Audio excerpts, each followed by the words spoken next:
Hello friends, asset builder YouTube channel में आप सभी का स्वागत है। आज हम यस बैंक के Q3 रिजल्ट के बारे में बात करेंगे। Q3 रिजल्ट का एनालिसिस करके देखेंगे कि यस बैंक की कंडीशन आज की डेट में कैसी है। तो सबसे पहले देखते हैं रेवेन्यू ग्रोथ। तो Q1 के अंदर लगभग 5,400 करोड़ का रेवेन्यू था, जो Q2 के अंदर 5,200 करोड़ का हो गया और Q3 के अंदर 5,300 करोड़ का, मतलब कि रेवेन्यू लगभग कॉन्स्टेंट है। रेवेन्यू फ्रॉम अदर सोर्सेज देखे तो जो Q1 के अंदर 600 करोड़ का था, जो Q2 के अंदर 700 करोड़ का बन गया और Q3 के अंदर वो 1200 करोड़ का हो गया, मतलब कि यहाँ पे अदर सोर्स से रेवेन्यू बढ़ा है। नेक्स्ट है profit after tax. Yes Bank ने Q1 के अंदर 34 करोड़ का प्रॉफिट दिखाया था, जो Q2 के अंदर 120 करोड़ का हो गया और Q3 के अंदर 147 करोड़ का हो गया। तो अब हम देखते हैं कि रेवेन्यू कांस्टेंट होने के बाद भी ये प्रॉफिट क्यों बढ़ा है। तो पहला रीज़न तो है कि उसका इनकम फ्रॉम अदर सोर्सेज बढ़ गया है और दूसरा रीज़न है कि उसका नेट इंटरेस्ट मार्जिन थोड़ा बढ़ा है।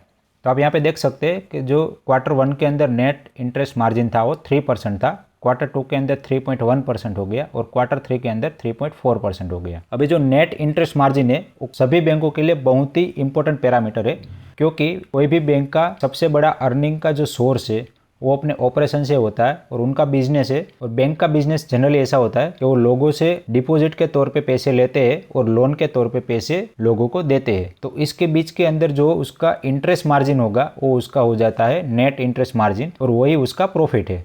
तो इसीलिए ये पैरामीटर बहुत ही इंपॉर्टेंट है। अगर हम HDFC बैंक की बात करें तो HDFC बैंक के ये नंबर लगभग 4.5% के आसपास है। और कोई भी बैंक के लिए दूसरा सबसे इंपॉर्टेंट पैरामीटर होता है कि उसके ग्रोस NPA और नेट NPA के नंबर क्या है। तो यहाँ पे आप सभी को पता है कि यस बैंक के जो ग्रोस NPA है वो बहुत ही ज़्यादा बढ़ गए थे और उसके ऊपर एक बर्डन हो गया था। तो यहाँ पे आपको पता चल रहा है कि धीरे धीरे ये नंबर जो है वो कम होते जा रहे हैं, मतलब कि जो NPA थे वो धीरे धीरे कम होते जा रहे हैं और जो नेट NPA के नंबर है वो भी रिकवरी कर करके अभी वो 4% के आसपास आ गए। तो यस बैंक की जो हाल की कंडीशन है वो काफ़ी स्टेबल होती जा रही है। अगर ऐसा ही रिजल्ट अगर वो 2 क्वार्टर में देते तो यस बैंक की कंडीशन काफ़ी अच्छी हो जाएगी। कासा अकाउंटिंग ओपनिंग का मतलब होता है कि current account and saving account कितने ओपन हुए। तो आप देख सकते हैं कि Q2 के अंदर लगभग 1.5 लाख अकाउंट ओपन हुए थे, जो Q3 के अंदर लगभग 2.2 लाख अकाउंट ओपन हुए, मतलब कि Q2 के अंदर हर मंथ 50,000 अकाउंट ओपन हो रहे थे और Q3 के अंदर लगभग एक महीने के अंदर 70,000 अकाउंट ओपन कर रहे हैं। तो यहाँ पे आप अकाउंट ओपनिंग का जो स्पीड है वो देख सकते हैं कि कितना ज़्यादा वो ग्राउंड लेवल पे काम कर रहे हैं। और मैंने भी मेरा अकाउंट यस बैंक के अंदर हाल में ही खुलवाया है, सिर्फ ये देखने के लिए कि उन लोगों का ऑपरेशन कैसा है और किस तरह से वो फॉलोअप लेते हैं। और यस बैंक हाल की डेट में FD और सेविंग अकाउंट पे इंटरेस्ट भी अच्छा खासा प्रोवाइड कर रहे हैं, क्योंकि उनको कासा रेशियो ज़्यादा मेंटेन करना है जिससे उसका स्टेबिलिटी बढ़ जाए। नेक्स्ट पॉइंट है कॉर्पोरेट वर्सेस रिटेल। तो यहाँ पे डिपॉजिट और लोन, एसेट एंड लायबिलिटी दोनों साइड आ जाता है कि कॉर्पोरेट ने कितना डिपॉजिट यस बैंक के अंदर किया है और कितना लोन कॉर्पोरेट को दिया है। तो ये दोनों पैरामीटर को हमें देखना जरूरी है। तो आप देख सकते हैं कि जब यस बैंक एक अनस्टेबल कंडीशन में था तब काफ़ी बड़े बड़े कॉर्पोरेट गवर्नमेंट के प्रेशर के हिसाब से इसके अंदर डिपॉजिट कर रहे थे, जो डिपॉजिट अभी धीरे धीरे कम हो रहे हैं। और उसके सामने जो रिटेल पर्सन है, जो आम आदमी होते हैं, उनका डिपॉजिट है वो धीरे धीरे बढ़ रहा है।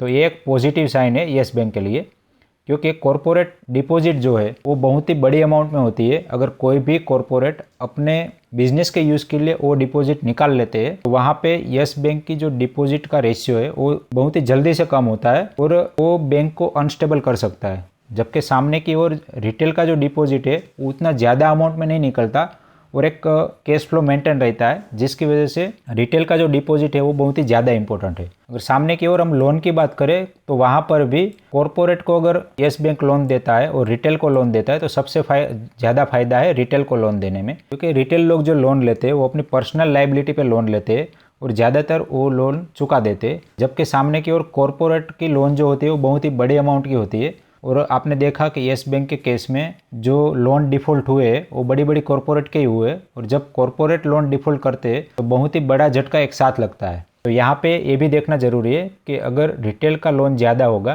तो वो बैंक के लिए फ़ायदेमंद है। तो आप यहाँ पे देख सकते हैं कि Q2 के अंदर सबसे पहले कॉरपोरेट लोन बढ़ा था, लेकिन Q3 के अंदर आप परसेंटेज देख सकते हैं कि रिटेल का परसेंटेज ज़्यादा बढ़ा है। नेक्स्ट है कैपिटल एडिक्वेसी रेशियो। तो बैंक की जो स्टेबिलिटी डिसाइड करने के लिए एक रेशियो इंपॉर्टेंट है, उसमें सबसे इंपॉर्टेंट रेशियो है कैपिटल एडिक्वेसी रेशियो। यहाँ पे एडिक्वेसी का मतलब होता है कितना सफिशिएंट अमाउंट फंड बैंक के पास है जिससे अगर कोई भी लोन डिफ़ॉल्ट होता है तो बैंक सस्टेन कर जाएगी। तो अगर यही नंबर हम HDFC बैंक के केस में देखें तो लगभग 70 से लेके 18% के अंदर है। तो यहाँ पे ये जो यस बैंक ने रेशियो मेंटेन करके रखा है वो नॉर्मल एवरेज बैंकिंग से ज़्यादा रखा है, मतलब कि अभी इसकी स्टेबिलिटी ज़्यादा है। अगर यस बैंक ये रेशियो धीरे धीरे कम करती है तो उसका मतलब ये है कि वो अपना एफिशिएंसी बढ़ाते जा रहे हैं और उसके पास जो कैपिटल है उसको अच्छी तरह से यूटिलाइज करते जा रहे हैं। इसके अलावा कुछ अदर इंपॉर्टेंट पॉइंट देख लेते हैं जो यस बैंक के Q3 के रिजल्ट के अंदर मेंशन थे। सबसे पहला पॉइंट था रिटेल SME डिसबर्समेंट 11,900 करोड़। तो आप देख सकते हैं कि लास्ट Q2 के अंदर लगभग 6,700 करोड़ के लोन डिसबर्स किए थे रिटेल और SME को। उसकी कंपेयर में Q2 के अंदर लगभग 12,000 करोड़ के लोन डिसबर्स किए हैं रिटेल और SME को। तो यहाँ पर भी आप देख सकते हैं कि जो कंपनी का फोकस है वो कॉरपोरेट से हट के धीरे धीरे रिटेल की ओर जा रहा है। आजकल काफ़ी सारी बैंकें हैं जो कॉरपोरेट पे अपना डिपेंडेंसी कम करके रिटेल की ओर जा रहे हैं। नेक्स्ट पॉइंट है UPI के बारे में। तो आप सभी को पता है कि जो फ़ोनपे यूज़ करते हैं उसके अंदर जो UPI ट्रांजेक्शन होता है वो यस बैंक के थ्रू होता है और फ़ोनपे आज की डेट में नंबर 1 पोजीशन पे है। तो यहाँ पे इसका जो मार्केट शेयर है वो लगभग 40% के आसपास है। तो ये भी एक बहुत ही बड़ा पॉजिटिव पॉइंट है। थर्ड पॉइंट है the bank has entered into collaboration with Salesforce. तो ये जो सेल्सफोर्स कंपनी है वो कस्टमर रिलेशन मैनेजमेंट के लिए सॉफ्टवेयर प्रोवाइड करती है। तो यहाँ पे यस बैंक ने उसके साथ कोलैबोरेट करके अपना जो कस्टमर रिलेशन मैनेजमेंट का प्लेटफॉर्म है उसको बहुत ही ज़्यादा स्ट्रॉन्ग बनाने की कोशिश की है कि जिससे उसके कस्टमर सेटिस्फाई रहे और बैंक के साथ जुड़े रहे। नेक्स्ट है launch of next generation product like corporate net banking, Yes Premia, Yes private Premia, E series debit card. तो यस बैंक ने काफ़ी सारे अलग अलग प्रोडक्ट निकाले हैं कि जिसके अंदर यस बैंक प्रीमिया करके अकाउंट है। किसी की सैलरी 1 लाख रुपये से 1.5 लाख रुपये पर मंथ से ज़्यादा होगी तो वो लोग यस बैंक प्रीमिया करके अकाउंट देते हैं जिसके अंदर कुछ एडिशनल बेनिफिट मिलते हैं। ऐसे काफ़ी अलग अलग ये लोग लाते रहते हैं जिससे वो ज़्यादा से ज़्यादा कस्टमर एक्वायर करके अकाउंट ओपनिंग करवाए और वो अकाउंट में कस्टमर का डिपॉजिट ला सके।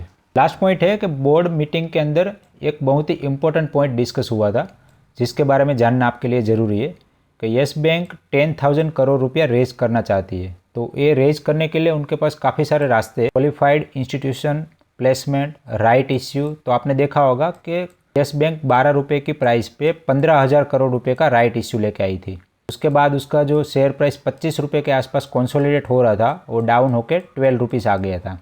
तो इसके पीछे का रीज़न यही था जो एक्स्ट्रा राइट इश्यू लाके जो अलग से शेयर प्रोवाइड किए उसी वजह से जो नंबर ऑफ शेयर थे वो बढ़ गए। तो इसीलिए जो शेयर प्राइस है वो करेक्ट हुआ। एक्चुअली ये फाइनेंशियल कैलकुलेशन है, अगर ये शेयर प्राइस करेक्ट नहीं होता और पैसे नहीं आते तो भी यस बैंक का कंडीशन अनस्टेबल था। तो अगर वो 10,000 करोड़ का राइट इश्यू अलग से लेके आते हैं तो फर्दर जो अभी 15 रुपये का प्राइस चल रहा है वो करेक्ट होके लगभग 14 रुपीज़ के आसपास 14.5 रुपीज़ के आसपास होने की संभावना है।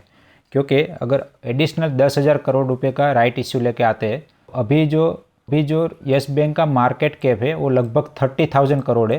तो यहाँ पे अगर 10,000 करोड़ एडिशनल डालते हैं उसका मतलब ये होगा लगभग 33% शेयर डाइल्यूट हो जाएंगे।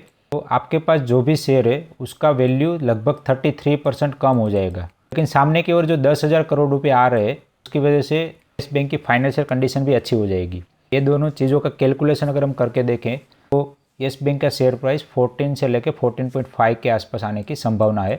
आप मेरी इस बात के ऊपर अपना कोई भी पोजीशन मत बनाइए।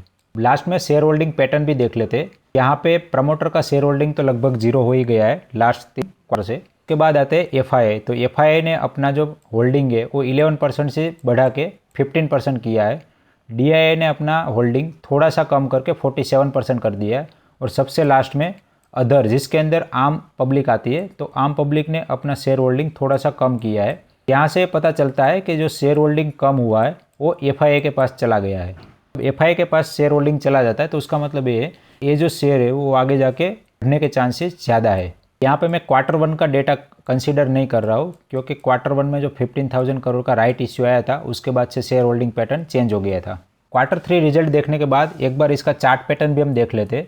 इस तरह से यस बैंक का जो है वो मूवमेंट दिखाया था। यहाँ पे मैंने यस बैंक का चार्ट पैटर्न निकाला है।